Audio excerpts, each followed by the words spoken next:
Hi అండి. Welcome to my channel. మీకు గనుక మా వీడియో నచ్చితే తప్పకుండా లైక్ చేయండి, షేర్ చేయండి, సబ్స్క్రైబ్ చేసుకోవడం మాత్రం అస్సలు మర్చిపోకండి.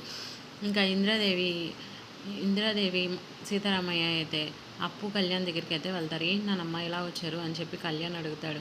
రేపొద్దున శ్రావణ శుక్రవారం వరలక్ష్మి వ్రతం నీతోనూ కొత్త కోడలతో చేయించాలని చెప్పి ఇక్కడికి వచ్చాము అని చెప్పి అంటాడనమాట.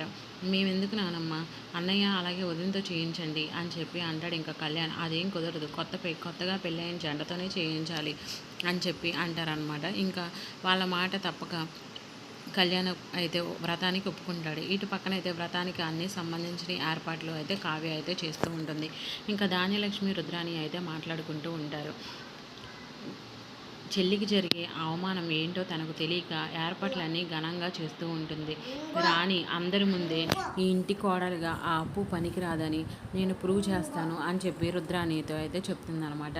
ఇంకా కావ్య అయితే అన్నీ సర్దుతూ ఉంటుంది వ్రతానికి సంబంధించినవి. Thank you for watching. Please like, share and subscribe.